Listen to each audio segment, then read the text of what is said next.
नमस्कार मित्रांनो, कशा आहात सगळे. मी प्रजेश पार्टे तुमचं स्वागत करतो आपल्या एका नवीन व्हिडिओमध्ये. मित्रांनो, आज आपण आलो आहे एका अशा ठिकाणी ज्याचा उल्लेख पांडवकालीन म्हणजे महाभारताची गोष्ट करते तेव्हासुद्धा केला जात होता.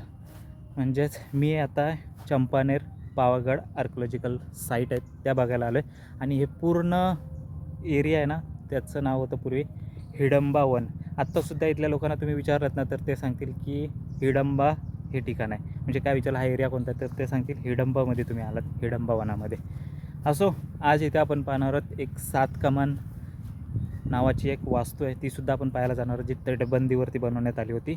दुसरं म्हणजे एक तटबंदी आहे, जो तिचा प्रवेशद्वार आहे, तोसुद्धा आपण पाहणार आहोत. आणि तिसरं म्हणजे हेलिकल वाव, म्हणजे स्टेपवेल आहे, जी सर्पिल आकाराची बनवण्यात आली. म्हणजे साप कशी वेलोटी घालून बसतो गोल गोल गोल, त्या प्रकारे तुम्हाला ही विहीर बघायला भेटणार आहे. माझ्या मागेच आहे, पण आपण व्हिडिओची सुरुवात करणार आहोत 7 कमान या ठिकाणापासून, नंतर दरवाजा आणि लास्टला आपण हे दाखवणार आहोत. चला तर मग आता आपण डायरेक्ट भेटू 7 कमानला.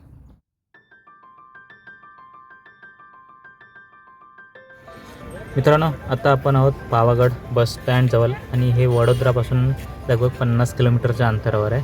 आणि इथून आपल्याला जायचं आहे आता पावागड माचीजवळ.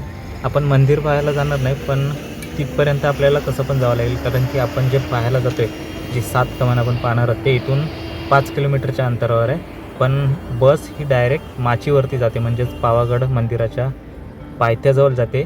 आणि तिथून आपल्याला खाली 2 किलोमीटर यायचं आहे. त्यामुळे आपण 2 किलोमीटर खाली चालत आलेलं परवडेल 5 किलोमीटर चालण्यापेक्षा. आता आपण पोहोचलो आहे पावागडची जी माची आहे तिथपर्यंत, आणि इथून आपल्याला आता 2 किलोमीटर खाली जायचं आहे. एवढी गर्दी असते ना मित्रांनो या मंदिरात जाण्यासाठी, की तुम्ही बघाल ना तिकडे तुम्हाला गाड्या बघायला भेटणार. ते एवढे रोज, आणि हे असंच नाही की वार असेल तर ही रोज गर्दी तुम्हाला बघायला भेटणार. चला, आपण मंदिरात न जाता आपण जाणार आहोत 7 कमान पाहायला, कारण की आपलं मंदिर बघून झालं आहे. पण मंदिराची व्हिडिओ मी आत्ता तुम्हाला दाखवणार नाही, त्याच्यासाठी मी तुम्हाला खास वेगळा ब्लॉग बनवणार आहे.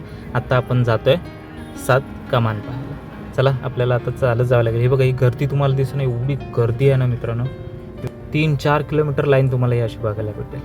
तुम्ही जर गाडी घेऊन आलात ना तर तुम्हाला इथेच गाडी ठेवून वरती जायला लागेल, नाहीतर मग ह्या निळ्या कलरच्या ज्या बस दिसतात त्याच्याने तुम्ही डायरेक्ट तलेटीपर्यंत जाऊ शकता किंवा माचीपर्यंत जाऊ शकता. चला, आता आपण पोहोचलो आहे युनेस्कोची वर्ल्ड हेरिटेज साईट म्हणजे चंपानेर पावागड आर्किओलॉजिकल पार्कमध्ये. आणि हे ठिकाण आहे 7 कमान. मित्रांनो, ह्या ठिकाणी 7 कमानी असल्यामुळे ह्या जागेला 7 कमान असं नाव पडलेलं आहे. आणि हे कोणत्याही प्रकारचं सिमेंट न वापरता इंटरलॉक पद्धतीने हे बनवण्यात आलं आहे. बघा, एकावर एक दगड ठेवून ते लॉक केलं आहे आणि पूर्ण ही कमानी बनवण्यात आली. पूर्वी जेवढ्या पण वस्तू बनवण्यात यायच्या ना त्या ह्याच पद्धतीने बनवण्यात यायच्या. हे बघा, हा सुद्धा एक दरवाजा आहे जो पूर्ण या तटबंदीच्या बाहेर तुम्हाला घेऊन जातो. हे बघा, इथून खालून बघा हा दरवाजा आहे, आणि हा पूर्ण रस्ता आहे ना तो बाहेर तुम्हाला घेऊन जाईल, जो तटबंदीच्या बाहेर. खाली दरी आहे मोठी, आणि त्या दरीच्या इथे तुम्हाला हा रस्ता बाहेर काढतो. हे बघा, पूर्ण ही तटबंदी आहे जे पावागडच्या डोंगराला बनवण्यात आले. पूर्वी या तटबंदीच्या आतमध्ये जे हिंदू राजा होते ना त्यांनी हे पूर्ण शहर वसवलं होतं. आणि याच्याच खाली म्हणजे 16व्या शतकात चंपानेर हे ठिकाण बसवण्यात आलं, जी गुजरातची त्यावेळी राजधानी होती काही वर्ष. हे बघा, हा जो मार्ग निघतो ना तो पूर्ण खाली दरीमध्ये जातो. मी त्या वॉचमॅनला विचारलं, तो बोलतो की पाणी जाण्यासाठी, पण मला असं वाटत नाही. बघा, ही तटबंदी आहे आणि ही खाली दरी पूर्ण. मित्रांनो, जर तुम्ही इथे येण्यासाठी सर्च केलं ना की चंपानेर पावागड आर्किओलॉजिकल पार्क म्हणजे कुठे आहे ते, तर तुम्हाला हा पूर्ण एरियाच दाखवेल. पण हे 2 भाग आहेत, पावागड वेगळा आहे आणि चंपानेर वेगळा आहे. पण हे एकत्रच नावं घेतली जातात, फक्त शेजारी आहेत म्हणून ही नावं एकत्र घेतली जातात. कारण की चंपानेर हा मोहम्मद बेगडा यांनी वसवलेला शहर होतं. ती गुजरातची राजधानी नंतर 16व्या शतकात करण्यात आली. बघा, खाली तुम्हाला दिसतं ना चंपानेर शहर आहे. आणि पावागड इथून आतमध्ये, हे बघा, ही तटबंदी आहे ना याच्या आतमध्ये पावागड भाग आहे, आणि याच्या बाहेर खाली गेल्यावर चंपानेर शहर आहे. हे बघा, ही तुम्हाला जी तटबंदी दिसते ना याचं नाव आहे 7 मजली म्हणून प्रसिद्ध आहे. आणि ह्या तटबंदीच्या आतमध्ये तुम्हाला जे हिंदू राजा होते, रावल राजा, त्यांनी बसवलेल्या किल्ल्याचे अवशेष पाहायला भेटणार आहे. मित्रांनो 7 मजली हा एक बुरुज आहे जो डोंगराच्या कडेला एकदम बनवण्यात आला होता, म्हणजे तटबंदीवरतीच बनवण्यात आला होता. आणि हा वरती जाण्यासाठी 4 नंबरचा दरवाजा आहे जो आपण आता पाहणार आहोत. इथून तुम्ही पावागडच्या पायथ्यापर्यंत सुद्धा आतमधून जाऊ शकता. जर तुम्हाला आतमधून जायचं नसेल किंवा गाडी असेल तुमच्याकडे तर बाय रोडसुद्धा तुम्ही जाऊ शकता.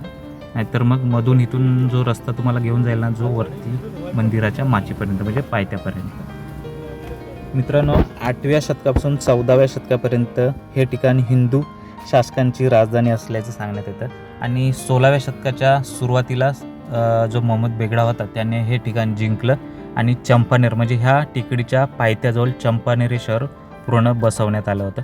तुम्हाला ती व्हिडिओ बघायची असेल तर मी चंपानेर पावागड आर्किओलॉजिकल पार्क म्हणून एक व्हिडिओ बनवली, तीसुद्धा तुम्ही जाऊन बघू शकता. असो चला आता विषयावरती येऊ. मित्रांनो मोहम्मद बेगडाने जेव्हा 16व्या शतकात हा पूर्ण एरिया जिंकला त्याच्यानंतर त्याने ठरवलं की ही गुजरात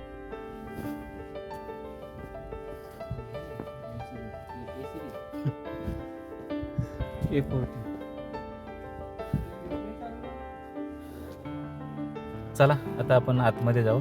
इथून आतमध्ये हिंदू शासकांचे जेवढे बनवलेल्या वास्तू होते म्हणजे मंदिरं असू दे, जैन मंदिर असू दे, हिंदू मंदिर असू दे, सर्व तुम्हाला आतमध्ये बघायला भेटणार नाही. ह्याच्या खाली म्हणजे चंपानेरमध्ये मी मगाशी सांगितल्याप्रमाणे मशिदी वगैरे आणि त्यांचे थडगे वगैरे जे आहेत ना ते चंपानेरमध्ये पाहायला भेटणार आहेत. एक वीरसुद्धा आहे स्टेपवेल वाव जे मी तुम्हाला सुरुवातीला सांगितल्याप्रमाणे मी शेवटला दाखवणार आहे, जे युनेस्कोची वर्ल्ड हेरिटेज साईटचा हिस्सा आहे. 7 कमानसुद्धा युनेस्कोची वर्ल्ड हेरिटेज साईटचा हिस्सा आहे असं मला वाटतं. पण पूर्ण गुजरातमध्ये सर्वात जास्त युनेस्कोच्या साईट तुम्हाला चंपानेरमध्ये पाहायला भेटणार आहेत. त्यामुळे आलात तर आठवडाभर वेळ काढून या जर संपूर्ण माहिती तुम्हाला हवी असेल तर. चला इथून आता आपल्याला आतमध्ये जायचं आहे. मित्रांनो इथून आतमध्ये तुम्हाला नाणे कोठार पण बघायला भेटणार जिथे चंपानेरचे किंवा पावागडचे नाणे बनवण्यात यायचे. बघा हा होल दिसतो ना, हा दरवाजाचा होल आहे. इथे पूर्वी लाकडी दरवाजा असेल आणि त्याला अडकवण्यासाठी हे दोन्ही बाजूला होल बनवण्यात आले होते. मित्रांनो चंपानेर पावागड आर्किओलॉजिकल पार्क जे गुजरातच्या पंचमहाल जिल्ह्यात येतं आणि हे 8व्या शतकापासून आजपर्यंत मानवी प्रगतीची साक्ष देत असून आजपर्यंत जिवंत शहर म्हणून ओळखलं जातं. हे बघा इथून आता डाव्या हाताला एक छोटी रूम आहे. बाहेरून तुम्हाला हा छोटा दरवाजा दिसतोय पण हे बघा आतमध्ये सुद्धा एक दरवाजा आहे. बघा इथून वरती आपण जात असतो ना तर डाव्या हाताला आपल्याला हे बघायला भेटेल. हे बघा मी आतमध्ये पूर्ण जाणार नाही कारण की भरपूर काळोख आहे. हा एक दरवाजा, उजव्या हाताला सुद्धा एक दरवाजा आहे आणि आतमध्ये सुद्धा 1-2 दरवाजे बघायला भेटतात. काळोख आहे त्यामुळे दिसत नाही काय. हे बघा आतमध्ये सुद्धा मित्रांनो 2-3 रूम आहेत. हे बघा इथून सुद्धा उजव्या हाताला एक छोटासा रूम आहे, दरवाजा आहे. मी अजिबात आतमध्ये जाणार नाही कारण की पूर्ण जंगल विस्तार आहे त्यामुळे आतमध्ये काय असेल सांगू शकत नाही. हे बघा चला बाहेर जाऊ. ही पूर्ण इमारत जी तटबंदी आहे ना ती 7 मजल्याची होती असं सांगण्यात येतं आणि हे वरचं काम आहे ना हे विटांपासून बनवण्यात आलं आहे बघा. त्यामुळे ह्या ठिकाणाला 7 मजले असं नाव देण्यात आलं आहे. बघा इथून सुद्धा वरती जाण्यासाठी पायऱ्या आहेत छोट्याशा. मला त्या वरचा जो बुरुज आहे ना त्याच्यावरती जाण्याचा मार्ग असेल. हे बघा वरती जेवढं बांधकाम केलं आहे ना ते पूर्ण विटांपासून आणि खालची जी मजबूत जी तटबंदी आहे ना ती दगडांपासून बनवण्यात आली.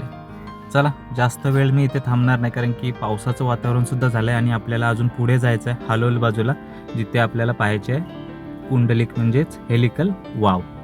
हा रस्ता जो जातो ना जो पावागड माचीपर्यंत तुम्हाला घेऊन जाईल जर तुम्ही चालत जात असाल तर. मित्रांनो जर तुम्ही पावसाळी आलात ना तर तुम्हाला मंदिरासोबत निसर्गाचा आस्वादसुद्धा घ्यायला मिळणार कारण की वॉटरफॉल वगैरे भरपूर आहे तिथे तुम्ही कॅम्पिंगसुद्धा करू शकता. चला आता आपण आलो खालच्या बाजूला म्हणजेच आपण व्हिडिओची सुरुवात वरून केली होती आणि आत्ता आपण जो दरवाजा बघतोय तो पहिला दरवाजा आपल्याला लागतो. जर तुम्ही खालून म्हणजे बस स्टँड करून जेव्हा वरती जायला निघता त्यावेळी हा तुम्हाला पहिला दरवाजा बघायला भेटणार आहे. हा इथला सर्वात मोठा दरवाजा आहे असं मला तरी वाटतं कारण की जे बघितले बाकीचे ते छोटे छोटे होते. असे तुम्हाला भरपूर दरवाजे बघायला भेटणार आहेत. त्यातले मी फक्त 2-3च तुम्हाला दाखवलेत अजूनपर्यंत कारण की आपली व्हिडिओ भरपूर मोठी होईल त्यामुळे मी तुम्हाला जे रस्त्यामध्ये लागतील तेच दाखवणार आहे. इथून तुम्ही म्हणजे जर चालत जाणार असाल ना तर ह्या दरवाजाच्या मधूनसुद्धा तुम्ही चालत जाऊ शकता. असाच हा मार्ग बनवण्यात आला होता. पूर्वीचा जो मार्ग आहे ना जाण्याचा पावागडच्या मंदिरापर्यंत हा या दरवाजांमधूनच बनणार. ही बघा ही 2 मुलं तुम्हाला बघायला भेटत ना हे या दरवाजांच्या मधूनच येतात, म्हणजे जेवढे तटबंदीचे दरवाजे आहेत ना तिथूनच आहे. आणि जो हा नवीन मार्ग आहे ना तो गाड्यांसाठी बनवण्यात आला आहे बघा. चला आता आपण निघालो आहे हालोलकडे, म्हणजे पावागडचा जो बस स्टँड आहे तिथून फक्त 2 किलोमीटरच्या अंतरावर हे वाव आहे, हेलिकल वाव. हा बघा, हा मुख्य दरवाजा आहे पावागड किंवा चंपानेरच्या आतमध्ये जाण्यासाठी. चला मित्रांनो, फायनली 5 किलोमीटर चालल्यानंतर आणि 2 किलोमीटर रिक्षाचा प्रवास केल्यानंतर आपण पोहोचलो आहे हेलिकल वावजवळ. म्हणजेच मोठी विहीर आहे जी विटांपासून बनवण्यात आले. काय करायचं, उतरून बघायचं का थोडंफार? तुम्हाला वाटतं बाहेर जो बसला आहे ना तो लक्ष ठेवायला असेल.